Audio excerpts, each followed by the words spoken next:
맨유가 리그 우승을 못한 지 정확히 12년이 지났습니다. 전국의 초등학생들에게 퍼거슨의 맨유 제국 시절을 설명하면 태어나기 전 얘기하지 마라 이런 말을 들을 정도의 시간. 12년 전 우승 멤버 사진만 봐도 확실히 많은 시간이 지났다는 것을 알 수가 있어요. 퍼거슨 말기였던 2010 시즌 세계 클럽 랭킹 1위에 랭크됐던 맨유는 현재 10위권으로 추락하면서 과거의 영광에만 치여있는 그 이상 그 이하도 아닌 유명무실한 클럽에 지나지 않게 되어버렸고, 지금의 맨유의 이미지는 실력보다는 아무래도 예능에 가까운 좀 안타까운 상황인 것이 현실입니다. 사실 지금의 맨유는 이 과거의 역사를 그대로 따라가고 있어요. 맥널 감독의 출연 그 이후 침체, 버스비 감독의 출연 그 이후 침체, 퍼거슨 감독의 출연 그 이후 침체, 그리고 이 동그라미 친 침체 시기 동안에 굉장히 많은 감독들이 경질 및 사임해왔습니다. 지난 10여 년간의 맨유 상황도 마찬가지였죠. 그나마 국제적 스포츠 구단이 되면서 생긴 많은 팬들과 지지력을 기반으로 자금력이 이전과는 완전히 달라졌고, 이를 바탕으로 침체의 시기치고는 이전처럼 크게 몰락하고 있지는 않다라는 거죠. 지난 10여 년간의 맨유에 미친 뻘령입들을 과거의 맨유가 감당을 했다라고 한다면 좀 극단적으로 말해서 맨유는 제2의 썬더랜드가 되지 말라는 법도 없었어요. 아무튼 언젠진 모르겠지만 제2의 퍼거슨이 나오기 전까지는 이런 맨유의 침체기는 지속될 가능성이 높습니다. 무엇이 맨유 팬들을 화나게 만들었는가? 무엇이 제국이었던 맨유를 이 지경에 빠뜨렸는가? 감독 역량이 부족해서? 멍청하게 선수 영입을 해서? 이것들도 분명 몰락의 요소는 맞지만 이것은 수박 겉핥기에 불과합니다. 지난 20여 년간 맨유를 뼛속부터 갉아먹으면서 맨유의 재장과 기반을 완전히 무너뜨린 맨유의 주적 글레이저 가문에 대해서 이야기하지 않을 수 없습니다.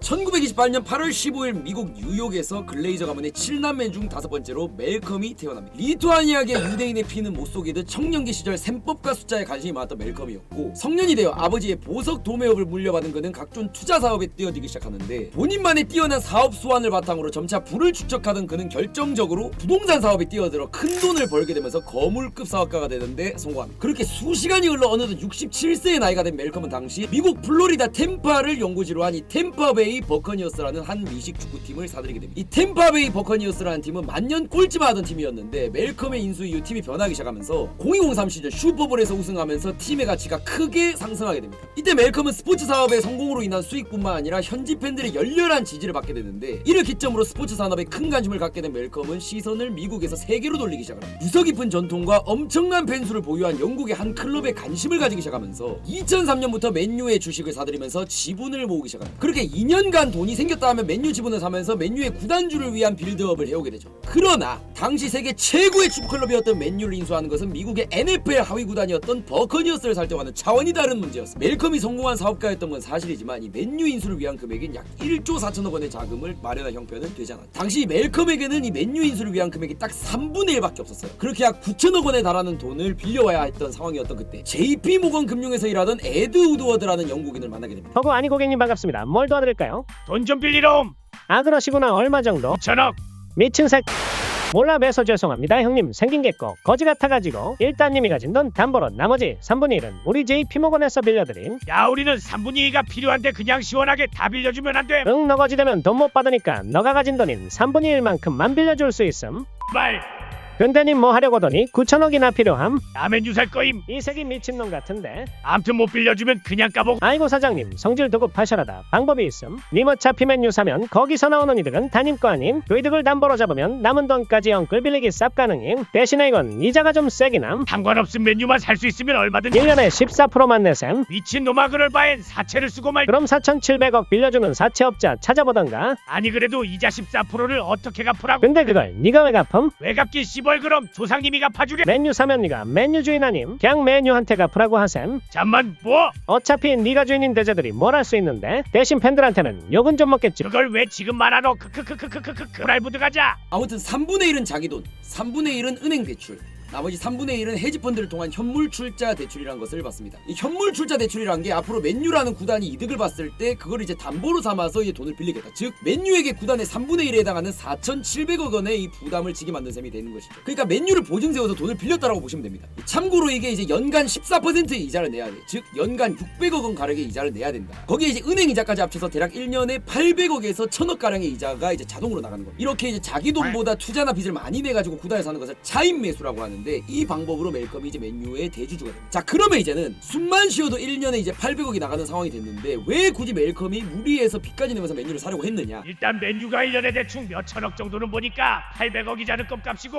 그렇게 일단 이자만 갚으면서 남는 이득은 그대로 내가 다 먹으면서 꿀 빨다가 충분히 빨아먹고 다른 사람한테 넘기면 빚도 안 갚고 이득은 그대로 먹고 튈 수 있으니까. 아 잠깐만, 이거 개꿀 아님? 천재죠. 어떻게 보면 이미 멜컴은 맨유를 사기 전부터 판을 보고 이 사업이 망할 수가 없다라는 판단을 했던 거예요. 그러면 맨유 전 구단주는 바보라서 맨유를 판 거냐? 이때 퍼거슨 감독과 맨유 구단주는 서로 고소하던 사이였습니다. 당시 이제 맨유 구단주였던 맥네어는 종마 사업이라고 경주마다 혈통 좋은 말을 길러내는 사업을 했었는데, 퍼거슨 경이 축구 말고도 경마를 굉장히 좋아했어요. 그래서 이 맥네어가 락 오브 지브로터라는 말의 지분의 절반을 퍼거슨에게 줍니다. 쉽게 말해서 맨유에서의 사업 파트너 뭐 그런 명목으로 준 거죠. 그런데 이 말이 경마계의 프리미어 리그인 지원에서 무려 7번의 우승을 하게 되면서 18억을 벌어요. 그러니까 영감님 입장에서는 갑자기 9억이 굴러 들어오니까 한마디로 개꿀이죠. 근데 이게 중요한 게 아니에요. 경마계에서 우승을 한 말은 이제 종마가 되는데 이게 진짜 돈복사기입니다. 시바지라고 하죠. 말의 정액을 한번 채취하는데 무려 9천만 원이 들어가요. 지브롤터라는 말 하나로만 연간 수십억이 들어오는 복권이나 다름이 없는 거지. 근데 이제 맥네어가 지브롤터의 소유권을 절반 줄 때 이제 이 말이 이렇게까지 잘할 줄 꿈에도 몰랐거든. 그래서 퍼거슨한테 영감님 솔직히 말도 제가 양도해드린 거기도 하고 그러니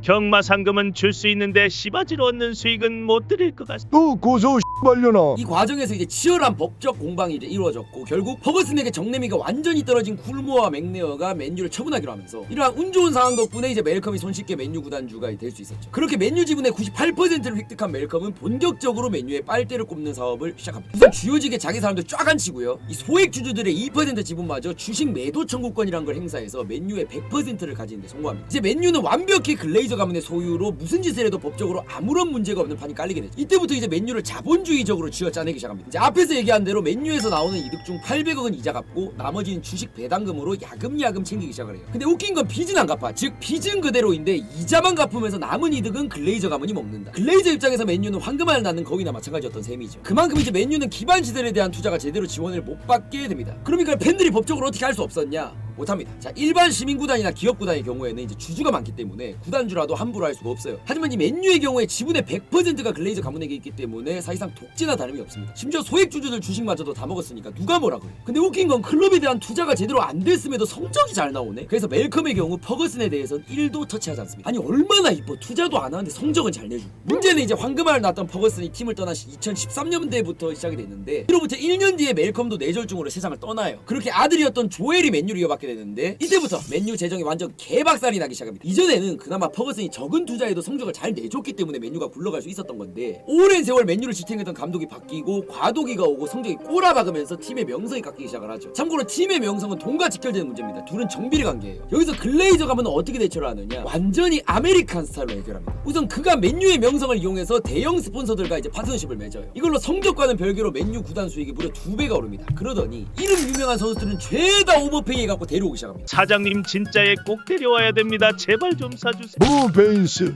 그런 듣보잡은 절대 안 사줄 거임. 그리고 골에 눈치 싸움 해보겠다고 막 이상한 딜 넣다가 막 막판 가서 돈 이빠이 주고 데려오고 막 이런 호구 딜을 해요. 그래서 성적이 나왔냐? 하면 아시겠지만 안 나왔죠. 나중에는 이제 선수들이 맨유를 거절하는 어이없는 상황이 발생을 하게 돼요. 그리고 가장 큰 문제는 조엘이 너무나도 추갈목 그 자체였어요. 오프사이드를 이해하는데 2년이 걸렸다. 이거는 맨유 구단주에게서 나올 수 있는 말은 아니거든요. 우리 같은 일반인들이 이제 주식 투자할 때도 뭐 하는 회사인지 대충 보고 들어가잖아. 이것만 보더라도 나는 맨유를 진심으로 키워보겠다 이것보다는, 우리 유명 클럽 맨유는 뭐래도 이득 나오니까 축구는 할 거 없고 은행의 금처럼 돈만 꼬박꼬박 받으면 됨. 그렇게 성적도 안 나오던 기간에 욕은 우드워드가 앞에서 다 먹고 뒤에서 조엘은 버릇하고 꼬박꼬박 이득은 챙기고 있었습니다. 참고로 이제 우드워드는 이제 자본가로서는 꽤 나쁘지 않은 운영을 했어요. 여러 거대 스폰서십도 이제 맺었고 맨유 재정에 많이 기여하려고 노력을 했죠. 다만 이제 선수형이면 너무 거지같이 해가지고 말아먹은 케이스로 결국 2019년에 사임을 하죠. 그렇게 적폐라고 생각해도 우드워드를 걷어내보니까 비로소 보이는 거예요. 저 새끼들이 문제. 이후로 지금까지 글레이저 아웃 결계가 계속 OT에 나오는 겁니다. 하지만 이런 황금알을 낳는 거위를 조엘은 끝까지 팔지 않으려고 했어. 자, 카타르은행 회장이었던 셰이크 자심이라는 사람이 있어요. 엄청 부자입니다. 얼마 전 이 사람이 맨유를 살려고 했는데 빚도 다 갚아줄게. 가격도 너희가 샀던 금액의 5배인 8.5조만큼 줘줄게. 군구장도 1.5조 들여서 수리까지 다 해줄게. 이거를 계속 금액 조금씩 높이면서 더 줘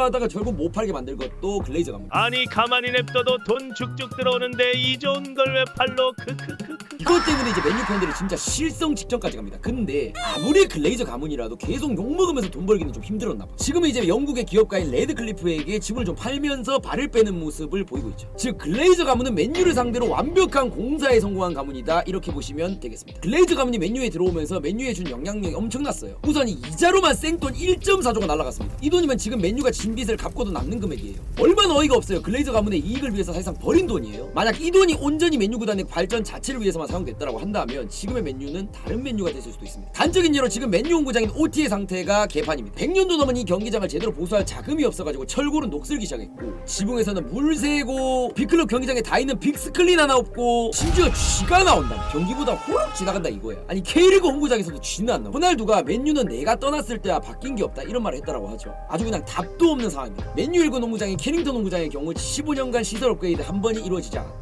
맨유 위민즈의 경우 훈련장, 심지어 화장실도 제대로 갖춰져 있지 않았고, 참다 못한 여성팀의 스토니 감독이 자진 사퇴, 유스 아카데미에 대한 투자도 줄어서 예전에 심심할 때마다 나오던 유망주들은 지금은 1군에서 거의 찾아보기 힘들 정도가 됐다. 맨유의 기반을 위해서 투자되어야 될 자금들은 온전히 이자, 가문의 주식 배당금에 온전히 활용되고 있었고, 팬들 달래려고 무지성 유명 선수 오버페이에서 데려오기, 이게 끝입니다. 이런 글레이저 가문의 만행이 이제 다 팀들이 봐도 너무 악질이다 보니까 맨유 이후로는 빚을 내서 구단을 못 구매하도록 하는 안티 글레이저라는 조항이 생길 정도였죠. 사실 글레이저 가문이 잘했다 못했다는 이제 보기에 따라서 의견이 분분할 수가 있어요. 다음가 입장에서는 꼭 클럽을 위해서 구단주가 적자를 봐가면서 투자를 하거나 굳이 자기 이득을 포기하면서까지 이 클럽 성적에 목숨을 걸고 그럴 필요는 없죠. 다만 대개 스포츠 구단의 구단주들이 클럽의 중흥을 위해서 아낌없이 투자를 하는 반면 주식 배당금까지 탈탈 챙기면서 한 클럽을 철저히 자본주의적으로 쥐어짜내면서 운영했다는 사실을 봤을 때 이 글레이저 가문은 세계적인 스포츠 구단을 맡기에는 좀 잘못된 퍼즐이 아니었나라는 생각을 이제 팬들은 하는 것이죠.